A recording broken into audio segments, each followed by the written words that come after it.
इस दुनिया में जिसने भी काले कर्म किए वो भगवान की नजरों से आज तक बिल्कुल बचा नहीं है। कैसे? और इस दुनिया में किसने काले काले कर्म किए और कौन कौन नहीं बचा है? कैसे?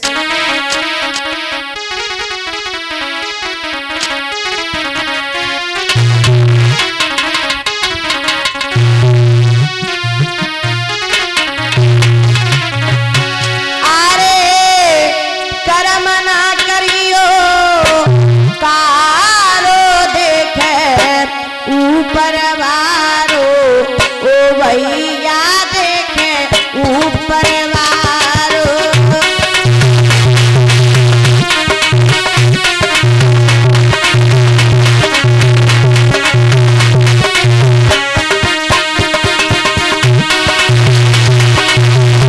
अरे कर्म न करियो कारो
देखे ऊपर वारो,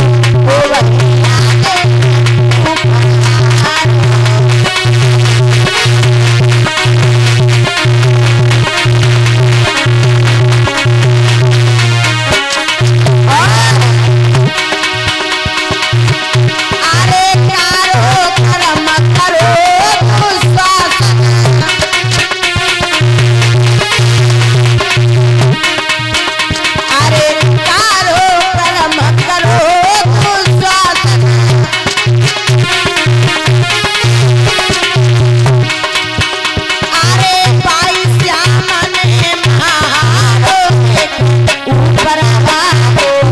भैया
देखे ऊपर वारो।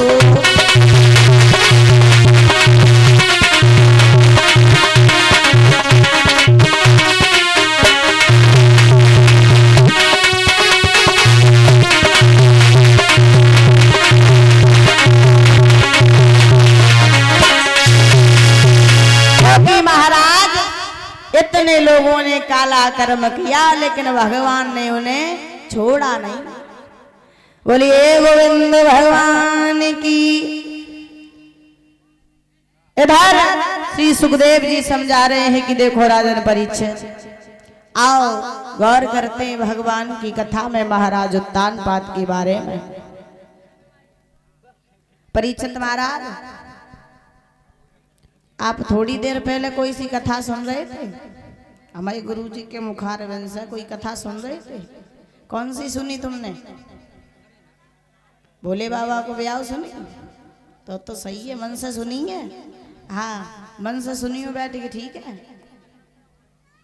देखते हैं महाराज उत्तानपाद के बारे में। ये महाराज उत्तानपाद और प्रियव्रत ये दो भाई थे, दो। एक दिन की बात है, प्रियव्रत ने क्या किया, परीक्षित महाराज शिकार खेलने के लिए गए तो प्रियव्रत ने एक कबूतर को मार दिया, कबूतर को। और जब एक कबूतर को मारा, अब तो बड़े खुश हैं। तब तक वहां से देवऋषि नारद चले आ रहे थे। देवऋषि नारद ने जवाब दिया, बोले क्या बात है प्रियव्रत, बड़े खुश दिखाई दे रहे हो। जवाब दिया, खुशी की तो बात है देवऋषि नारद, देखो हमने जीवन में पहली बार शिकार किया और वो भी एक कबूतर का किया। देवऋषि नारद ने जवाब दिया, प्रियव्रत एक काम करो। बोले क्या? जवाब दिया, काम ये करो, तुमने इस कबूतर को मार तो दिया, अब इसी कबूतर को हमें जिंदा करके दिखाओ।